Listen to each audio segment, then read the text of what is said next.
16वां अध्याय। रुद्रदेव का सती से विवाह। ब्रह्मा जी बोले, श्री विष्णु सहित अनेक देवी देवताओं और ऋषि मुनियों द्वारा की गई स्तुति सुनकर सृष्टिकर्ता शिवजी ने प्रसन्नतापूर्वक हम सब के आगमन का कारण पूछा। रुद्रदेव बोले, हे हरे, हे देवताओं और महर्षियों, मुझे अपने कैलाश पर आगमन के विषय में बताइए।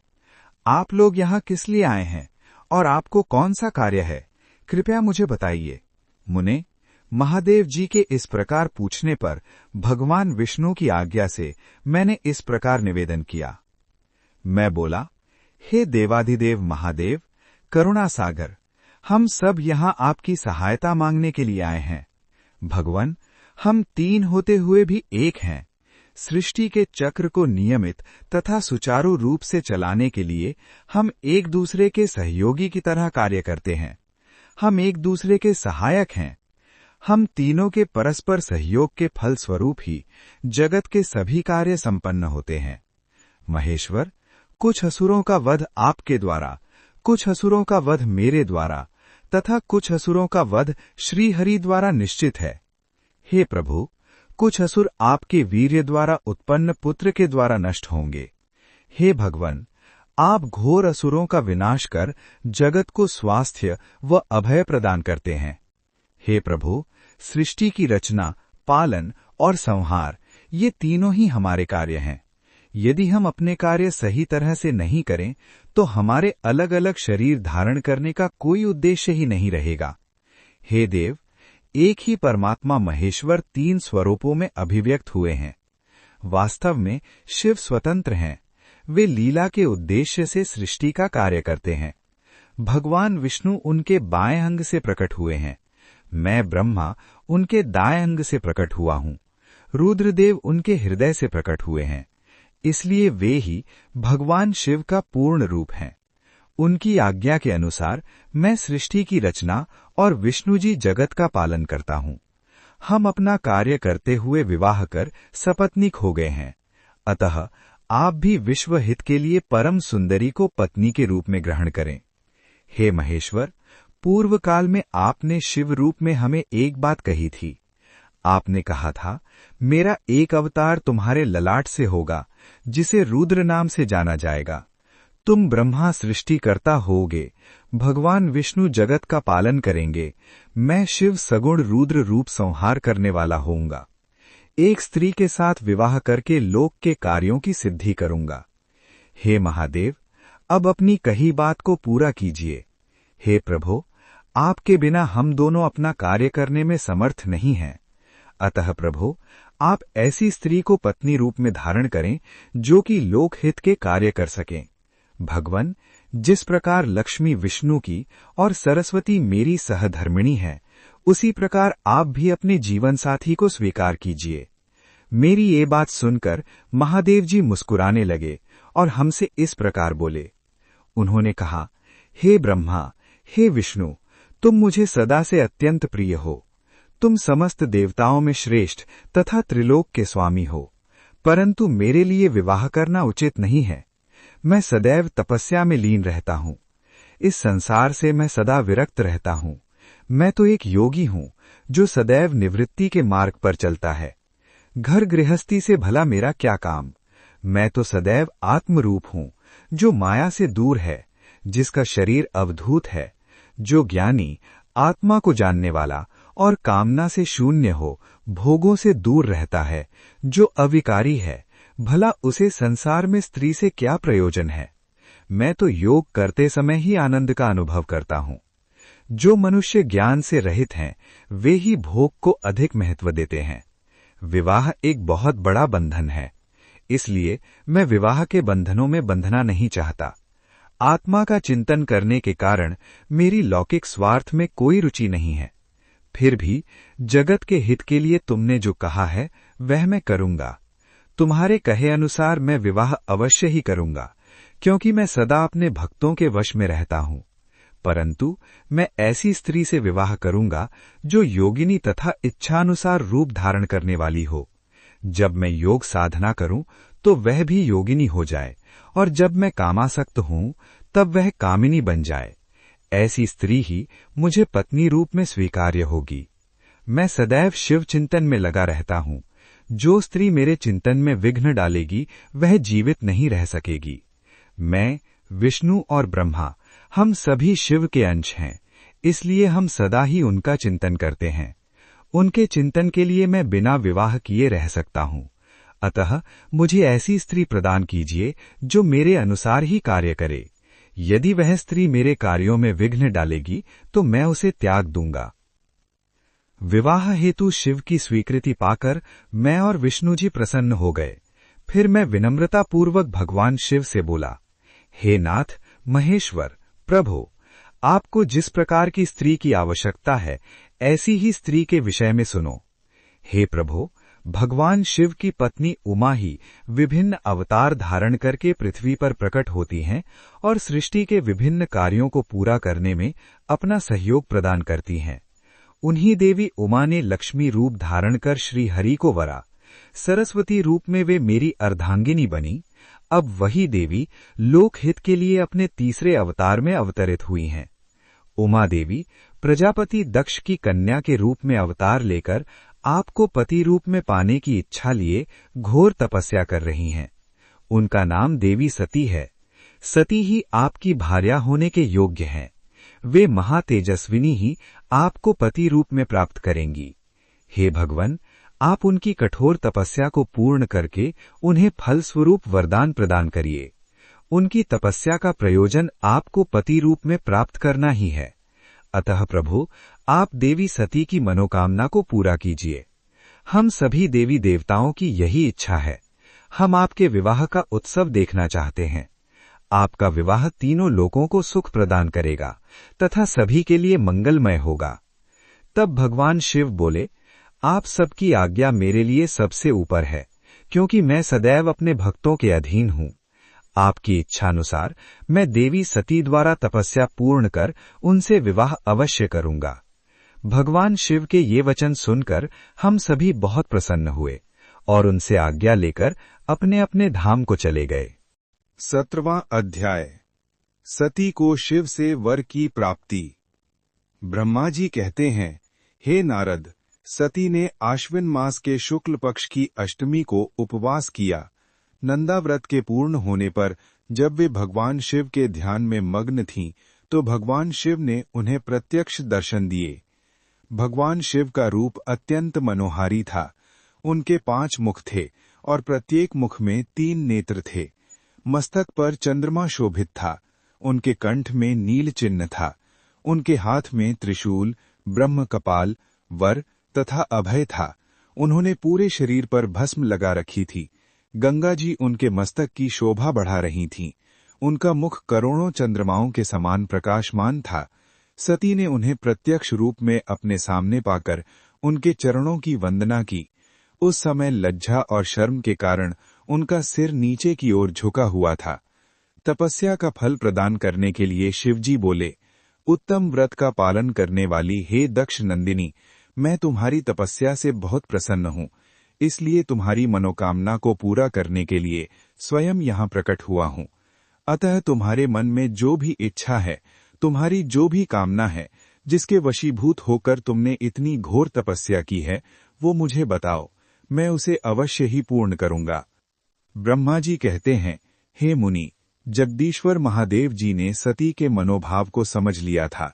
फिर भी वे सती से बोले कि देवी वर मांगो। देवी सती शर्म से सिर झुकाए थीं। वे चाहकर भी कुछ नहीं कह पा रही थीं। भगवान शिव के वचन सुनकर सती प्रेम में मग्न हो गई थीं। शिवजी बार बार सती से वर मांगने के लिए कह रहे थे। तब देवी सती ने महादेव जी से कहा, हे वर देने वाले प्रभु, मुझे मेरी इच्छा के अनुसार ही वर दीजिए। इतना कहकर देवी चुप हो गईं। जब भगवान शिव ने देखा कि देवी सती लज्जावश कुछ नहीं कह पा रही हैं, तो वे स्वयं उनसे बोले, हे देवी, तुम मेरी अर्धांगिनी बनो। ये सुनकर सती अत्यंत प्रसन्न हुई, क्योंकि उन्हें अपने मनोवांछित फल की प्राप्ति हुई थी। वे अपने हाथ जोड़कर और मस्तक को झुकाकर भक्तवत्सल शिव के चरणों की वंदना करने लगीं। सती बोली, हे देवाधिदेव महादेव, प्रभु, आप मेरे पिता को कहकर वैवाहिक विधि से मेरा पाणी ग्रहण करें। ब्रह्मा जी बोले, नारद, सती की बात सुनकर शिव जी ने उन्हें ये आश्वासन दिया कि ऐसा ही होगा। तब देवी सती ने भगवान शिव को हर्ष एवं मोह से देखा और उनसे आज्ञा लेकर अपने पिता के घर चली गईं। भगवान शिव कैलाश पर लौट गए और देवी सती का स्मरण करते हुए उन्होंने मेरा चिंतन किया। शिवजी के स्मरण करने पर मैं तुरंत कैलाश की ओर चल दिया। मुझे देखकर भगवान शिव बोले, ब्रह्मन, दक्ष कन्या सती ने बड़ी भक्ति से मेरी आराधना की है। उनके नंदाव्रत के प्रभाव से और आप सब देवताओं की इच्छाओं का सम्मान करते हुए मैंने देवी सती को उनका मनोवांछित वर प्रदान कर दिया है। देवी ने मुझसे ये वर मांगा कि मैं उनका पति हो जाऊं। उनके वर के अनुसार मैंने सती को अपनी पत्नी के रूप में प्राप्त करने का वर दे दिया है। वर प्राप्त कर वे बड़ी प्रसन्न हुईं तथा उन्होंने मुझसे प्रार्थना की कि मैं उनके पिता प्रजापति दक्ष के समक्ष देवी सती से विवाह करने का प्रस्ताव रखूं और पाणी ग्रहण कर उनका वरण करूं। उनके विनम्र अनुरोध को मैंने स्वीकार कर लिया है, इसलिए मैंने आपको यहाँ बुलाया है कि आप प्रजापति दक्ष के घर जाकर उनसे देवी सती का कन्यादान मुझसे करने का अनुरोध करें। भगवान शिव की आज्ञा से मैं बहुत प्रसन्न हुआ और मैंने उनसे कहा, भगवान, मैं धन्य हो गया जो आपने हम सभी देवी देवताओं के अनुरोध को स्वीकार कर देवी सती को अपनी पत्नी बनाना स्वीकार करने और इस कार्य को पूरा करने के लिए मुझे चुना। मैं आपकी आज्ञानुसार अभी प्रजापति दक्ष के घर जाता हूँ तथा उन्हें आपका संदेश सुनाकर देवी सती का हाथ आपके लिए मांगता हूँ। ये कहकर मैं वेगशाली रथ से दक्ष के घर की ओर चल दिया। नारद जी ने पूछा, हे पितामह, पहले आप मुझे ये बताइए कि देवी सती के घर लौटने पर क्या हुआ? दक्ष ने उनसे क्या कहा और क्या किया? ब्रह्मा जी नारद जी के प्रश्न का उत्तर देते हुए बोले, जब देवी सती तपस्या पूर्ण होने पर अपनी इच्छा के अनुरूप भगवान शिव से वर पाकर अपने घर लौटी तो उन्होंने श्रद्धापूर्वक अपने माता पिता को प्रणाम किया। उन्होंने अपनी सहेली द्वारा अपने माता पिता को ये सूचना दी कि उन्हें भगवान शिव से वरदान की प्राप्ति हो गई है। वे सती की तपस्या से बहुत प्रसन्न हुए हैं और उन्हें अपनी पत्नी के रूप में प्राप्त करना चाहते हैं।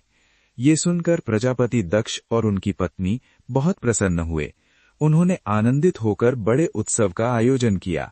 उन्होंने ब्राह्मणों को भोजन कराया और उन्हें दक्षिणा दी। उन्होंने गरीबों और दीनों को दान दिया। कुछ समय बीतने पर प्रजापति दक्ष को पुनः चिंता होने लगी कि वे अपनी पुत्री का विवाह भगवान शिव से कैसे करें, क्योंकि वे अब तक मेरे पास सती का हाथ मांगने नहीं आए हैं।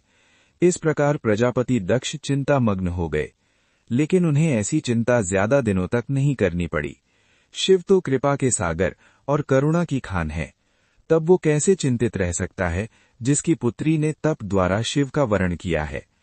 जब मैं सरस्वती सहित उनके घर उपस्थित हो गया, तब मुझे देखकर उन्होंने मुझे प्रणाम किया और बैठने के लिए आसन दिया। तत्पश्चात दक्ष ने मेरे आने का कारण पूछा तो मैंने अपने आने का प्रयोजन बताते हुए कहा, हे प्रजापति दक्ष, मैं भगवान शिव की आज्ञा से आपके घर आया हूँ। मैं देवी सती का हाथ महादेव जी के लिए मांगने आया हूँ। सती ने उत्तम आराधना करके भगवान शिव को प्रसन्न कर उन्हें अपने पति के रूप में प्राप्त करने का वर प्राप्त किया है। अतः तुम शीघ्र ही सती का पाणी ग्रहण शिव जी के साथ कर दो। नारद, मेरी ये बातें सुनकर दक्ष बहुत प्रसन्न हुआ। उसने हर्षित मन से इस विवाह के लिए अपनी स्वीकृति दे दी। तब मैं प्रसन्न मन से कैलाश पर्वत पर चल दिया। वहीं दूसरी ओर प्रजापति दक्ष, उनकी पत्नी और पुत्री सती विवाह प्रस्ताव आने पर हर्ष से विभोर हो रहे थे। 19वां अध्याय, ब्रह्मा और विष्णु द्वारा शिव की स्तुति करना।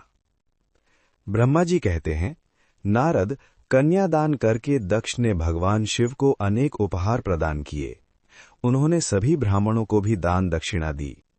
तत्पश्चात भगवान विष्णु अपनी पत्नी लक्ष्मी जी सहित भगवान शिव के समक्ष हाथ जोड़कर खड़े हो उनकी आराधना करने लगे। वे बोले, हे दया सागर महादेव जी, आप संपूर्ण जगत के पिता हैं और देवी सती सबकी माता हैं।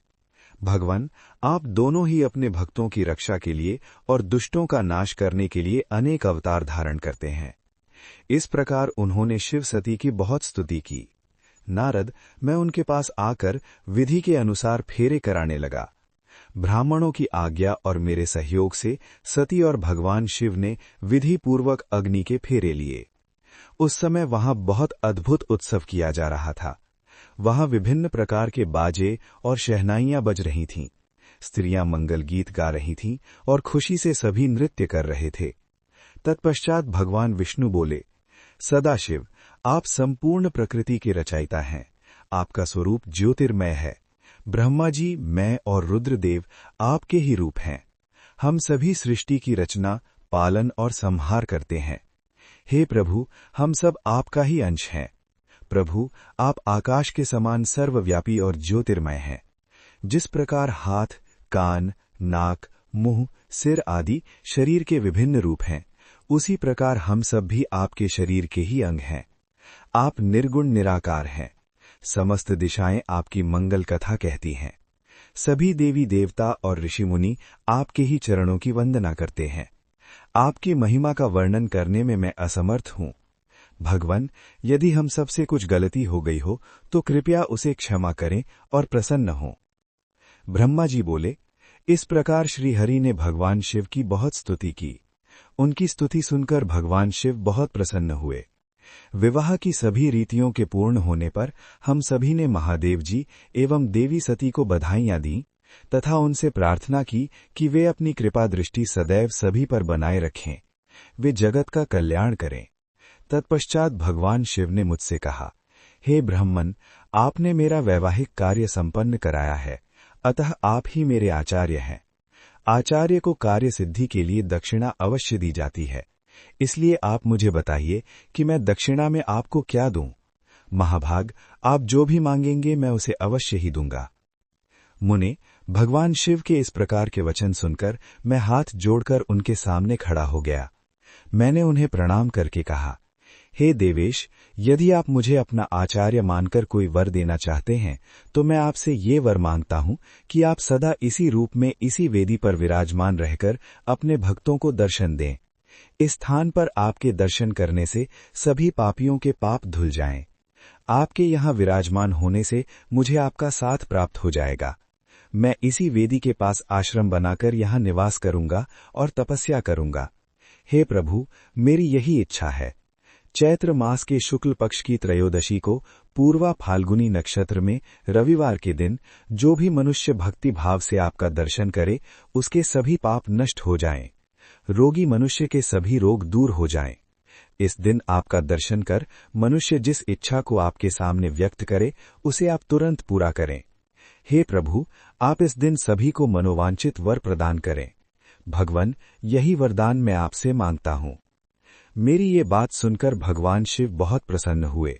वे बोले, हे ब्रह्मा, मैं आपकी इच्छा अवश्य ही पूरी करूंगा। तुम्हारे वर के अनुसार मैं देवी सती सहित इस वेदी पर विराजमान रहूंगा। ये कहकर भगवान शिव देवी सती के साथ मूर्ति रूप में प्रकट होकर वेदी के मध्य भाग में विराजमान हो गए। इस प्रकार मेरी इच्छा को पूरा कर जगत के हित के लिए प्रभु शिव वेदी पर अंश रूप में विराजमान हुए।